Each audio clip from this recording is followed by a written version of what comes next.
The data set that we will be using, it's a simulation for a transit of WASP-43b that was created for the ERS pre-launch hackathon. And so it's a transit, but when you receive data sets from MAST, typically they will be in segments. You won't receive like a big file that it's uncalibrated because of data volume issues. So what happens really is that you receive like segments. If your exposure is very, very, very large, like a day or something like that, you're gonna receive like several segments of data. In particular for WASP-43, if you observe a transit of this planet, you'll probably get 2 segments of data, 2 like little bits of uncalibrated data that you have to calibrate individually, and then you have to join in order to make the entire transit. So in this notebook, we're gonna play with the second segment in particular. So we're gonna play with the egress part of the transit. And it's left as an exercise to the reader, to the you in this case, to go and try doing the same thing with the first step, with join it, see the transit, feed it with your tools if you want it, etc. So we're going to be exploring, first of all, the Detector1 products. I'm going to take you through a detailed tour through each of the steps of the Detector1 stage. And the Detector1 stage has several steps. So here I'm showing this. You can read this read the documentation of the pipeline. But here, for example, we're going to use near source data. So you have to look at this part, which is the near infrared. And you have to look at the column that says TSO. So why are some steps being skipped? Sometimes, well, because for the TSOs, for instance, not all the steps of the Detector1 pipeline are used. Only some of them. So for example, the IPC here, it's skipped. This persistent part is skipped, etc. So for TSOs, we have decided that this is the workflow that you should follow. Now, if you want, you can run them and see what comes out of your data. But this is what we recommend you do.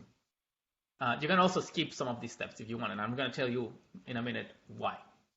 So Detector1 deals with detector level effects. So start from the uncalibrated data and tries to remove all the detector level effects. And this is the key point that I wanted to make here is that studying these ones, it's very, very fundamental to get the desired signal to noise levels with real data. So my hunch is that if you run this blindly, this is not going to work, or it's not going to work optimally. So that's the real word. It's not going to work optimally. It's going to work. It's going to go through it. You're going to get a transit light curve at the end. And it's going to look good, but maybe it won't be optimized for the science that you really want to extract from the data. So as with any pipeline, the comment or the message is don't use blindly this thing. So pay attention to actually going through the steps. And this is the idea of this notebook. So we're going to go through this notebook. So this is the TSO webinar notebook number 2 that I'm showing here, live version. This is the Exploring TSO products notebook that it's on your launcher.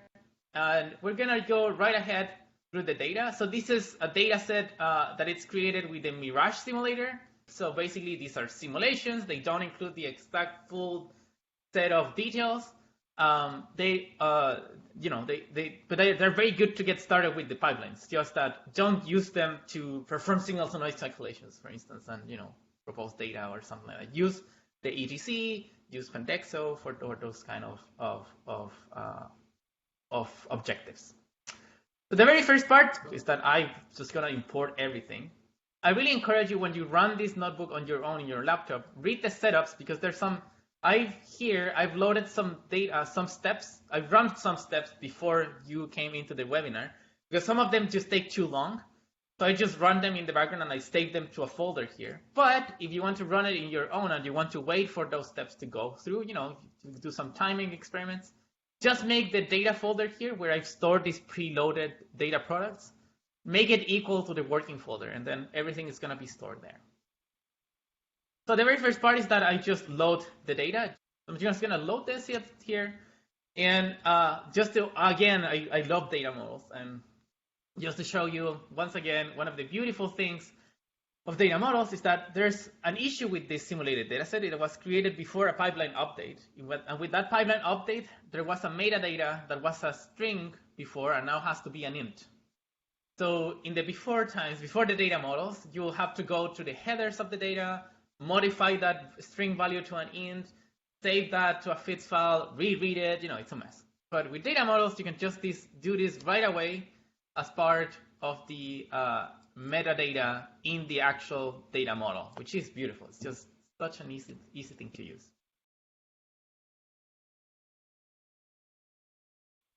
So the very first steps of the TSO pipeline have to do with data quality flags. So the very first one is a step that it's called the DQ init step. And DQ init stands for data quality initialization. So what this is going to do is that it's going to read up like the history of each pixel on the detector. Like, you know, this pixel is special, this pixel is a bad pixel, this other pixel behaves specially. And it's going to add all this information, like the most up-to-date information on that.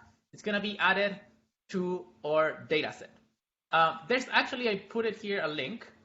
There's actually a link to what each of those data quality flags mean. So, you know, there's some that might be saturated that we're going to check in a minute. There's some like ones that have high persistence, that are dead pixels, hot pixels, you name it. They have all kind of particularities. You know, there are a diverse set of pixels out there. So all of that now it's stored in this. So I passed my data model here to the DQ init step, and I gather the results in these DQ results, which is also a data model on itself. You can read all about the history of those histories with this pixel DQ data that it's added here. And I'm going to be plotting here, for instance, if you go to this list of the data qualities, I'm going to check all the pixels that are not special. I'm going to remove them from there. I'm just going to plot all the special pixels, all the pixels that are not either, you know, kind of good pixels and are not reference pixel. I'm going to explain a little bit what reference pixel actually means, but just stay with me. So all the pixels that I'm showing here, they all have some kind of special thing. So you have to, you know, pay attention to it. Next up, the next step in the pipeline, it's actually checking which of these pixels saturated. And I'm just going to run it here. And I'm going to go over here. I'm going to show you a little bit on what this means. So there's going to be two main things that you want to look into your data. So one is the pixel DQ. We already had one exploration of that. So the pixel DQ has dimensions of the number of rows and columns and defines, you know, the general pixel status for all groups and integrations. But then now with this saturation step, it's actually going to fill in another array, which is the group data quality, which at each group and at each integration defines what the data quality of that group, of the particular group is. So for example, if a pixel saturated at a certain group, this is going to pop up in the group DQ. So that's the beauty of this, is that different steps actually, you know, add information to these two things that you might want to pay attention to, because they're very important for defining, you know, what is a good or bad pixel. I'm not going to go into detail into, you know, checking, just like here I quickly check which pixels are saturated and what saturation actually means. So what happens is that the JWST pipeline goes to a file, to these reference files. In particular, there's like a saturation reference file that defines for each pixel where that pixel saturates. And, you know, if a group has counts over that, then it just marks it as saturated. But I will leave you to explore the details on that in the notebook. In the instance of time, I'm just going to jump into the next step.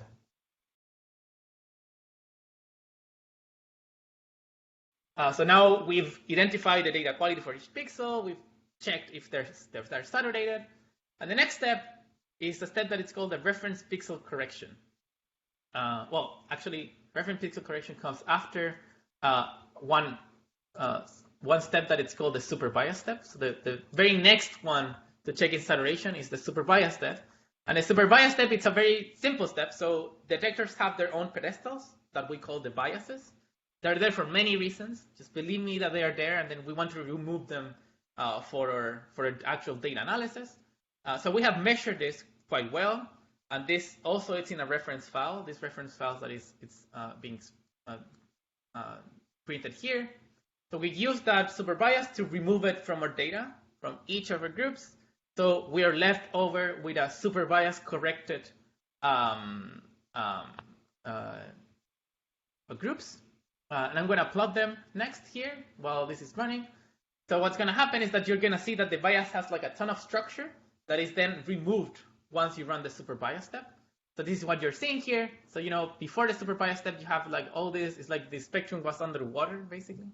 That's what I see here, at least. And after that, you remove that kind of thing. But still, there's some kind of, high frequency noise going in the rows that it's like some detector effects that one has to take care of later. So here I'm just showing like a cut. So this is, again, the nearest source data, order 1 and order 2. You're going to put like a profile cut here just to see the flux in a given column. And you can see how, here's the profile for source, which is this little silly Batman shape that is, by the way, beautiful. And once you remove the super bias, like a ton of this high frequency noise goes away. But there's still some high frequency noise over here. And this is actually taken care of by the reference pixel step. While the reference pixel step runs, I'm going to explain you what the reference pixel actually is, which is the ones that this step uses. And this goes to the reference pixel correction. So it happens that detectors, JWST detectors, for the near infrared, there's a band of like 4 pixels around the full frame of the detectors that has reference pixels. And for the for the infrared, like for the MIRI detectors in the right plot here, it's on the edges of the detector. And these pixels are pixels that are insensitive to light. Check that out. It's a beautiful thing that actually lets you keep track of any detector effects, anything that has to do with your detector and nothing to do with like photons falling into the detectors. That's beautiful because that allows you to remove these effects from the pixels that are illuminated in the center. Now, the little issue is that TSOs typically use subarrays. They use like fractions of the detectors. They don't use the entire detectors typically. And there are many reasons, basically because they're faster to read, so you can, expose for brighter objects, better cadence, etc., you name it. And that means that if you use only a portion of the detectors, then some of the subarrays don't have reference pixels. So for instance, slitless prism, which is the LRS subarray that Sarah just showed, has reference pixels. So it's put in a portion in which you can extract these reference pixels. But for instance, NearSpec's sub 512 does not have reference pixels. Other NearSpec subarrays do have reference pixels, but this one in particular doesn't. NearSOS in this case do have reference pixels. And why is it important to check if your data has reference pixels or not?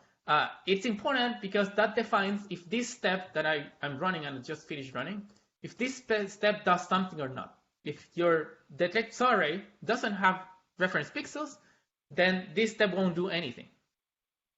So this step only works if you have reference pixels. That's important because if your subarray does not have reference pixels, then any leftover detector effects you have to take over on your own, basically.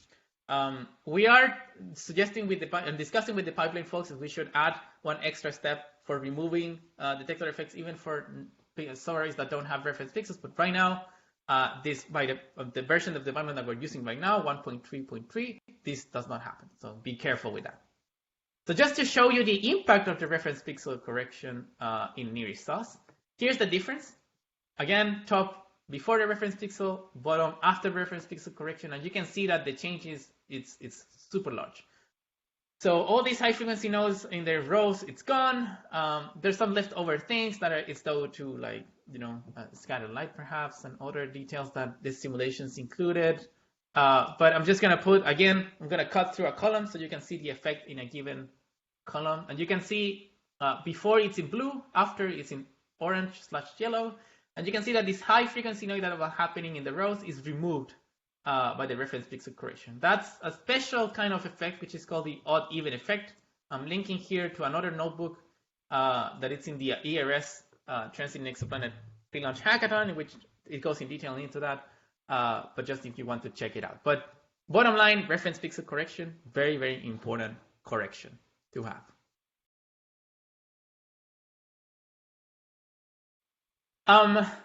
The next step in the Detector1 pipeline, it's one effect that it's very important as well, which is the linearity correction. So we have been talking to you about this up-the-ramp sampling, the fact that doing an integration, there's like a non-destructive reads through these groups. And in the best case scenario, like in a real world, the detectors will behave linearly, meaning like if you expose twice the time, you will get twice the photons. But really, in reality, JWST detectors are much more complicated than that. And as you sample up the ramp for large fluences, you actually hit like a non-linearity limit. Actually, this non-linearity limit exists for MIRI at the very beginning, but the near infrared is a little bit better. But the thing is that as you increase your fluences, the linearity might starts going off and off and off and off. But within the JWST team, we know this effect and we can correct it. But checking that correction is works for your data is something that I really encourage you to do. So for instance, one of the first tests that you might want to do is to just plot, choose an integration, plot the fluences, like the counts as a function of the group number, and maybe plot a line. Find the best fit line. In this case, this test, for instance, does not work because if I fit a line, the line seems pretty nice. So I don't see any problems with this particular integration. Like this is the line, and here's the residuals in the bottom part. So it's group number versus the residual counts. So this looks nice to me, right? But this might not be a very fair effect because what you really want to do is check this, but for every integration. And also you want to do it as a function of the group number. Because as I told you, if you go to larger groups, you have larger fluences, so the effect is worse for the upper groups than for the lower groups. So here I wanted to introduce a very, very straightforward test for linearity that you might try on your own data. And this is a test, by the way, that was suggested to us by Michael Regan. He at Space Telescope. He's one of our detector experts. And it's actually a very simple test. And it's the main idea of this thing is that if the detector is really linear, then it should be linear across groups. So from group 1 to group 2, you should see the same increase that from group 2 to group 3, and so on. So different groups should show you the same jump in counts. So the test works as follows. Just take the difference in fluence between two subsequent groups. So in this case, in this example, I'm taking the difference in flux and counts between group 6 and group 5. So say that's 1,000 counts. Then you repeat that same thing for a different group, especially the lower groups for which the linearity is much better. So in this case, suppose it's 1,000 counts as well. So in this case, the detector is perfectly linear. And you take the ratio between those differences. So when you take that ratio, if the detector is really linear, then this thing should line up at 1. So all the pixels should this ratio should be 1. So let's test it on the simulated data. So what I'm doing here, it's exactly that, but I'm doing that for all the pixels. So what I'm doing here is I'm plotting the last pair. So I'm just subtracting for every integration and every pixel in every frame.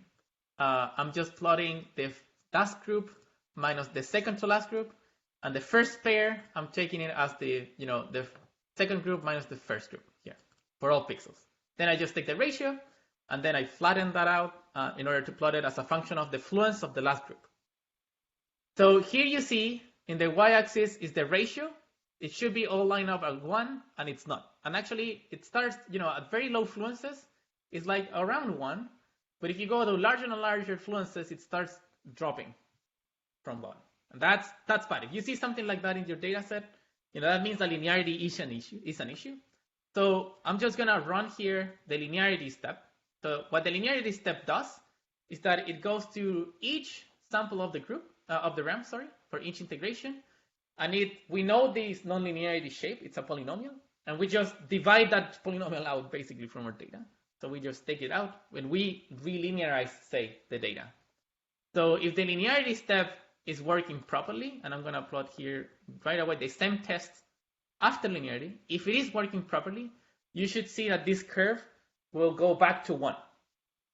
So in your data set, when you get your real data, you download it from us, you're excited, you run it through these steps, you run this exam exercise, and you find out that after the linearity, for instance, there's some groups, like maybe the very last groups, they just go kind of down, just start worrying. And one thing you can do, for instance, is to saturate by hand those pixels. So you can go back to the group data quality and mark, I don't know, if this happens like at group 5, for instance, and above, then you can mark all those pixels as saturated and then just keep running the pipeline.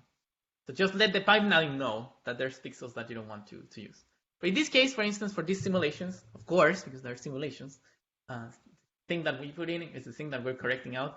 The linearity correction works perfectly, and they line up at 1 very, very, very nicely. So it works. In this case, the linearity correction is fine, and we can move forward. So the next step that I'm going to run here, it's called the dark current step. So what the dark current step, that's the next step in the Detector1 stage. And this step, what it simply does is that we have measured how much dark current it's absorbed as you go up the ramp. And then what we do is just, we just subtract that. Now, this is basically a number per pixel per group. So it will be the same across integrations. So for TSOs, most likely, for most usages of TSOs, this will be a purely aesthetic thing. So you might want to try a run of the pipeline, skipping this step and running this step. Probably you won't see much of a difference, or any difference at all. So just to be aware that this is like for most TSOs in which you want to normalize the flux and you don't want like the absolute fluxes. This might be a step. Also, the dark current per pixel is very small, like sub electron basically. So which is pretty amazing on its own. I'm gonna plot here, the effect of doing the dark current step. Nothing really changes. I'm not capable of seeing much. If you plot like a column, you might be able to see some changes, but yeah, that is it. So this step, the dark current step, is the last one that corrects for any kind of detector effects. But you still see some things, although it's difficult to see directly from the integrations and from the different groups, because you might have again scattered light, like flux from flux from the background. So it might be difficult to see only detector effects if you just plot the groups themselves. So one very nice trick is to actually plot the difference between groups, because any background source, for instance, hopefully, and even your target itself, between groups, which is a couple seconds, will probably stay more or less constant. So if you subtract the second group with the first group, then you're going to remove all the signal and you're going to be left over only anything that happened in the detector from group to group. So this is exactly what I'm going to do next. I'm just plotting here the difference between the integrations. So you see the flux coming up, of course, because these up the ramp samples. But overall, you remove all the background over here. And what you're seeing here is this kind of banding that you see, that it varies across groups. This is a very interesting effect. And it's what we call within the JWST jargon as the 1/f noise. Now, without understanding what this thing is, you might say, well, this appears to be some kind of banding, like at each column, the flux is slightly different to the next column. So a very quick thing that you might try to do to correct this thing, this effect, is to try to go column by column and just removing the median value of that column. So, or even better, all the non-illuminated pixels and pixels not in the trace of the orders. And this is a little function that I created to do exactly that. So it's just go columns by columns and it subtract the median value at each column. And just to show you that effect seems to correct this thing quite nicely. If you compare this against this banding is now basically gone column to column. But I want to warn you that this is not the whole story, and that you have to be careful when you do stuff like this, that it looks good, because in the background, by the way, just like a disclaimer, this is actually better, but it's not the whole story, and it does not correct this perfectly. And I want to explore a little bit and explain a little bit what this 1/f noise actually is and why it is there. So the main question is, why is this happening to my data? How do I remove it? Take it out, please. So to understand it, we need to go a little bit about how JWST detectors actually read the data. I'm going to start with the story of the first detector column. So I'm going to take the pixels here, and I'm going to explain you what happens in these very first pixels. So what happens when JWST detectors are read? So yes, they are read up the ramp, but the pixels are read sequentially. They're read, one by one. How this reading goes is that you have the first detector column here, and then it goes reading. It starts with the first pixel, it reads that information, and then it goes to the next pixel 10 microseconds later. And then so that's 1 millionth of a second, and then that happens through every pixel until it reaches the end of the column. There's a wait time because the readout electronics are a bit lazy. They need some time to get a hang of themselves. They wait for 120 microseconds, and after that time, they start reading again the next column.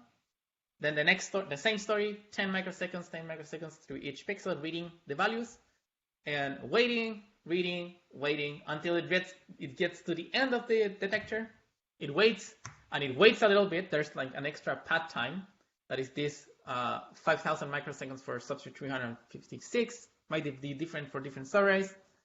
And this actually defines the frame time, the time that it takes to read a frame, which you can read all about on the JWST documentation. But it's basically how much it takes to read like a subarray. Now, this is not a problematic thing. The problematic thing is that the readout electronics, they have their own noise. And this noise is added to your data each time the readout electronics go and try to see how many, they kind of spill this signal on top of your pixel. So they try to look how many electrons there are in each pixel, but while doing that, they add a little bit of signal of their own. So this is a time series that is going constantly in the readout electronics. So that basically, if you do the work and actually measure this, we can measure this with dark frames, for instance, where you don't have any flux coming from sources. If you plot this time series, so you can assign to each pixel like a time, right? If you plot the power spectral density of that, like the Fourier transform of that, that has a 1/f shape, which is what I'm plotting here. So in black is actually, this shape from the dark frames, so the actual data for JWST detectors. And in blue is like the 1/f best fit. And it's a beautiful, beautiful fit. So that's why we call it 1/f noise. This also means that there's the 1/f noise is not only in columns, but through each pixel as well. So there's length scales that are important for this.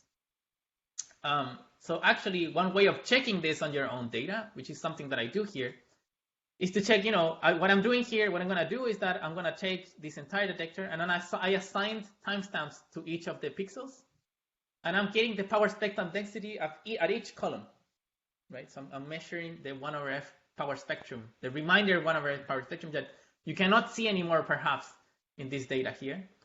But once I plot that on this data, you actually can see, so what I'm doing is, again, plotting the average of all the power spectrum. So I'm just taking the first column, assigning timestamps to all the pixels, getting the power spectral density of that. Then I go to the next column, assign timestamps to all the pixels, get the power spectral density of that, of the corrected by this column by column subtraction difference of groups. And the power spectral density still shows this 1/f behavior. So this is the power spectral density as a function of frequency. This is the pixel length scale. So a frequency of 10 to the 4 hertz corresponds to a length scale of like 10 pixels. So for 10 pixels and above, you see these extra power spectral density. So you have to be careful. So this effect does not remove everything. That's the main point that I want to make here. So there's still, even doing this column to column here in this nearest substrate 256, there's still some remainder 1/f noise that you have to be aware of that is there. There's many more details about this on the actual notebook, so I really want to point you to that, but this is like the very big picture of what's going on. The next step that I would want for you to be very careful with is, or pay attention to more than be careful, well, both, is the jump detection. So the next step is called the jump detection, and what it does is, I'm going to show you now. So what it's trying to do is to detect cosmic rays. So the jump detection, what it does is that, it measures the fluences of the ramp, and whenever there's a jump between groups, this algorithm is made to try to detect those jumps and flag them. It flags them in the group data quality flags.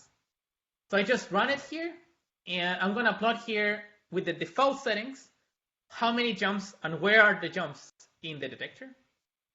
And you see too many jumps. So first of all, there's like 43,000 jumps. That's a lot. And second of all, it has some serious like banding for this particular simulated dataset. There's something going on with this step. It's too aggressive, basically. So the thing that I wanted to show you is that the aggressiveness of the algorithm, what it does is like just detecting those jumps through a n sigma rejection. And the n, how many sigmas you consider an outlier, is set by this rejection threshold flag that you can change. So I changed it here to 10, for instance. The default one, I can't remember, but it's like 3 or 5. So if I let it to 10, and then I plot the same thing, the result of that is that there's going to be much less pixels flagged as cosmic rays, and therefore, my data will be much better, because if you flag pixels as jumps, then they are not taking into consideration the analysis, so that decreases your signal to noise. So you have to pay attention to this. It's more likely than not that the jump step is going to need some tweaking in the rejection threshold. I can bet you that that's something that you're going to have to do with your data. So pay attention to that. Run the jump step like as an individual step, and play with your rejection threshold until you're sure. Maybe you can inject some cosmic rays and try to detect the rejection thresholds on your data set. We will be analyzing this, of course, in detail during commissioning, and we hope to have the best answers for you folks. So when you analyze your data, you have good rejection thresholds by default. But even then, you should check this on your data and pay attention to it. So, not all pixels are flagged as cosmic rays. So that's the jump detection.